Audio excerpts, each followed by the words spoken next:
kembali dalam acara Public Diplomacy Mata Milenial Indonesia TV, Matanya Indonesia. Kita berbincang lagi dengan Bapak Reza. Pak Reza, ini ada yang menarik nih ketika bicara tentang diplomasi Indonesia. Bahwasanya ini bukan tanggung jawab instansi pemerintah, tapi juga merupakan tanggung jawab seluruh masyarakat. Terutama kalau kita bicara tentang kaum milenial ya, yang tadi disebut XYZ gitu, bahwa mereka sendiri pun harus mempunyai tanggung jawab untuk melakukan aktivitas digital yang memang sudah sekarang lintas negara gitu. Bagaimana caranya masyarakat gitu paham bahwasanya urusan diplomasi, terutama masa COVID seperti ini merupakan tanggung jawab kita bersama? Memang harus lewat penyadaran umum ya. Penyadaran umum ini lewat forum-forum formal dan informal. Pertama, kalau kita berbicara forum formal, lembaga pendidikan itu harus punya tanggung jawab. Tanggung jawabnya itu antara lain menyadarkan anak-anak dari sejak usia TK bahwa mereka punya tanggung jawab pada saat menggunakan perangkat digital. Dan untuk itu, ya mau nggak mau kita harus mengatakan mana yang boleh, mana yang enggak. Penyadaran itu harus tegas, tapi juga diberikan contoh-contoh terbaiknya begitu. Misalnya begini, di SD ada untuk anak TK ada pengajaran tentang digital literacy. Itu kan beda dan penyadaran di tingkat SD. Itu perlu dilakukan lewat arena bermain, arena bernyanyi. Jadi dikembangkan suatu budaya yang cocok dengan usia anak-anak. Pokoknya intinya kalau pegang HP jangan sembarangan, satu. Kemudian kalau menggunakan HP punya bapak, punya ibu, minta izin dulu. Jangan sembarangan bikin send, itu bahaya loh. Misalnya ada seorang pejabat yang sangat sayang pada cucunya, pada saat yang suatu hari dia sedang memeriksa transkrip pembicaraan dinas. Ya toh? Cucu kan nggak hanya makan send gitu. Padahal suatu naskah itu belum tentu boleh beredar. Jadi hal-hal ini yang harus diberikan kepada generasi awal Indonesia, bahwa digital literasi itu dimulai dengan cara menggunakan alat secara benar. Dan jangan menggunakan alat yang bukan haknya. Ya, ketika menyadarkan mereka, kalau kita mengacu pada lembaga pendidikan misalnya, bagaimana untuk sektor-sektor yang tidak merasakan lembaga pendidikan begitu? Karena upaya diplomasi kan balik lagi, betul, semua orang punya tanggung jawab untuk melakukan diplomasi gitu. Karena itulah perlunya kita sama-sama mengenali tokoh masyarakat, tokoh agama, tokoh pemuda, tokoh kesenian, dan juga tokoh-tokoh di kalangan generasi muda sendiri, para opinion maker. Ya mereka hendaknya sadar gitu, bahwa kalau tidak saatnya sekarang kita menyadarkan generasi muda Indonesia, generasi-generasi usia TK Indonesia, kita akan bablas. Akan terlahir suatu generasi yang menganggap digital literasi itu nggak penting gitu. Seenaknya saja bikin foto, send, kemudian menjawab tawaran-tawaran pihak luar untuk menjadi anggota tertentu, foto, send, itu sangat berbahaya. Jadi untuk itu, misalnya kalau kita di luar Indonesia, kita ada suatu aturan, jangan berbicara dengan orang asing. Itu ada aturan seperti itu. Itu seluruh anak tahu. Jangan bicara dengan orang asing. Tapi sebenarnya ada posisi positif lainnya sebenarnya. Posisi positif lainnya ketika kita bicara tentang diplomasi. Seperti yang lagi tren sekarang ngomongin Vicky dan Diana gitu. Bahwa mereka berdua antar Indonesia dan Kazakhstan punya orang jadi ngeh tentang Indonesia. Orang banyak hal mengenai Indonesia dan juga bilateral antar manusia gitu. Kalau kita bisa melihat sebenarnya ada posisi positif juga ketika kita bicara diplomasi, terutama di masa COVID seperti ini, terutama dalam menangani COVID ini yang bisa kita gunakan misalnya untuk mengenalkan kepada dunia misalnya. Iya, tapi mohon disensor dulu ya. Jangan sampai sembarangan informasi itu keluar. Oke lah, dunia media massa Indonesia mulai mencoba melakukan kalau di Malaysia itu namanya, kita dengan Malaysia dulu namanya titian muhibah ya. Iya betul. Kerjasama bilateral antar negara. Indonesia dan Kazakhstan. Ya boleh, boleh saja. Memang kerjasama film itu berdampaknya besar. Film punya potensi mendekatkan negara. Saya ingat tahun 86, 87 dulu, saat hubungan Indonesia dengan Australia sedang rusak. Ada film Return to Eden. Itu seluruh orang Indonesia senang melihat drama Australia saat itu. Dan sikap masyarakat umum dari negatif jadi netral dan bergerak menuju positif. Kalau kita dengan Kazakhstan, ya mungkin kita harus kita dukunglah kalau kerjasamanya masih level budaya ya, karena memang budaya itu langsung menyangkut hati manusia. Ya paling enggak dengan kerjasama level budaya ini ya tak kenal maka tak sayang kan. Yang secara bertahap barangkali kita akan mengenal produk-produk Kazakhstan dan mereka pun akan mengenal produk-produk Indonesia. Iya, apakah hal ini bisa digunakan untuk memberitahukan dunia misalnya bahwasanya Indonesia sendiri sudah memenuhi ketentuan-ketentuan, aturan-aturan, bahkan kita sudah memproduksi obat COVID sendiri dan sekarang kita akan mencoba memproduksi vaksin sendiri. Betul. Yang memang kita akan jual ke luar negeri gitu. Nah, kira-kira strategi diplomasi apa sih Indonesia dalam menginfokan kepada dunia bahwasanya kita sangat siap untuk mempunyai produk-produk kesehatan ataupun mengenalkan protokol-protokol kesehatan kita, bahwa kita sudah menerapkan aturan yang luar biasa ketatnya gitu. Ini memang jawabannya adalah total diplomasi yang kita bahas tadi ya. Semua bergerak yang sama. Tapi untuk itu kan perlu ada frame yang sama. Frame yang sama adalah dalam kondisi sekarang Indonesia sedang melakukan perbaikan, melakukan perubahan menuju keadaan yang lebih baik. Dan untuk itu antara lain kita mau jual produk kita kan, produk vaksin yang sedang kita garap sekarang kan, untuk masa depan ini. Asumsikan bahwa dalam proses setahun ini kerjasama kita dengan negara-negara lain lewat misalnya Rusia, Cina, Australia, Korsel, Amerika itu sudah berhasil memenuhi harapan kita kan. Tapi ke depan kita nggak tahu kan, apakah ini akan berulang lagi dengan nama yang lain. Ya, tentunya kita harus memperkenalkan kepada pihak luar bahwa kita punya kredibilitas di bidang vaksin. Ya, untuk itu ya pertama lakukan adalah diplomasi total lewat penyadaran umum bahwa unit-unit kerja di bidang kesehatan Indonesia itu punya sertifikasi baik, misalnya tersertifikasi secara ISO dan juga tersertifikasi oleh World Health Organization. Ini harus kita komunikasikan terus ke luar negeri dan juga ke dalam negeri harus dikomunikasikan bahwa ya mereka kerjakan itu baik bagi negara. Ya, jadi artinya standar utama yang kita lakukan adalah kita harus punya sertifikat yang memang menyatakan bahwa ini bisa dilakukan diplomasi dan aktivitasnya. Betul. Cukup menarik juga ketika kita melihat masyarakat sendiri pun kadang juga masih ragu gitu. Ya. Jadi kita punya dua PR sebenarnya, how to convince the people and how to convince the international people gitu. Nah, ini ada strategi efektif bagaimana untuk bisa menjalankan dua-duanya secara bersamaan? Memang teorinya memang dalam sama luar itu berinteraksi terus ya. Hebat apapun diplomasi kita di luar itu akan bisa rusak kalau kita melakukan hal-hal yang bodoh dalam negeri, siapapun pelakunya itu. Misalnya terjadi pelanggaran HAM atas orang asing. Di Indonesia, ya otomatis kredibilitas kita di negara tersebut rontok kan. Dan pada saat yang sama bisa saja terjadi boykot atas produk-produk Indonesia.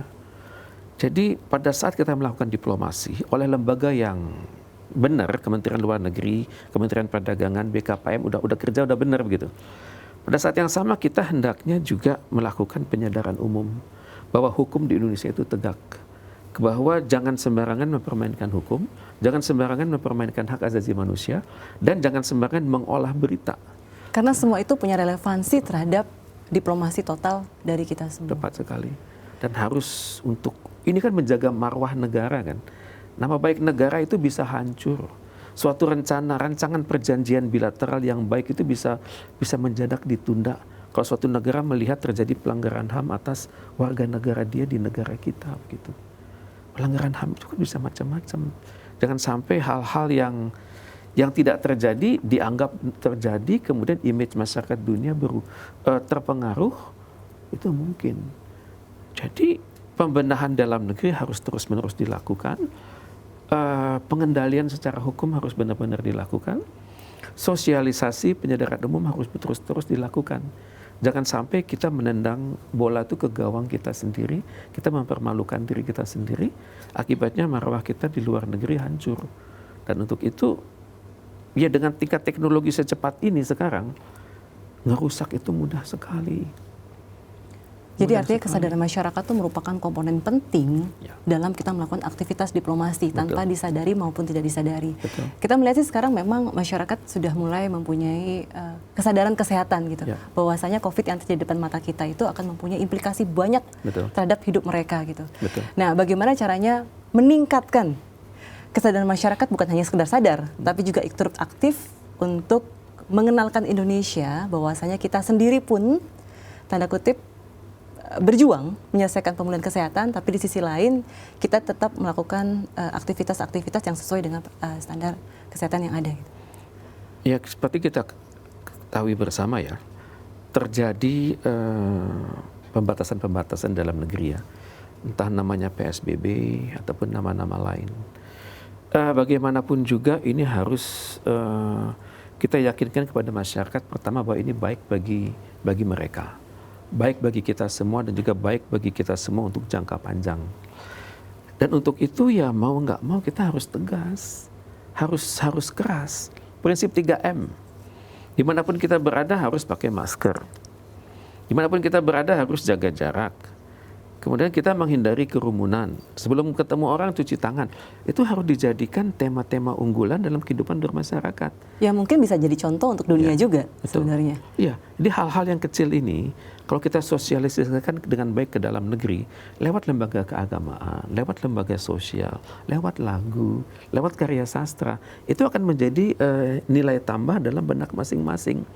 Karena untuk mengubah itu kan prosesnya lama, mencakup aspek-aspek pengenalan, sosialisasi, pembiasaan, kemudian pelarangan, sanksi sosial, dan ujung-ujungnya kalau diterapkan secara terus-terus kan itu bisa menjadi suatu adat baru dalam masyarakat. Iya, artinya tanggung jawab kita bersama bahwasanya melakukan protokol kesehatan seperti 3M tadi itu tidak hanya bermanfaat buat kita, tapi juga bisa menjadi role model untuk negara-negara di dunia.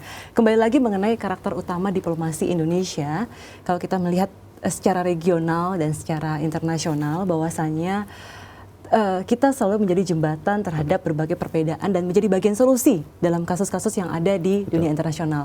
Nah, di masa pandemi COVID seperti ini, yang menarik adalah bagaimana posisi Indonesia dalam tetap menjadi jembatan atau menjadi penghubung dalam penyelesaian masalah-masalah yang ada di dunia yang lagi tren saat ini gitu.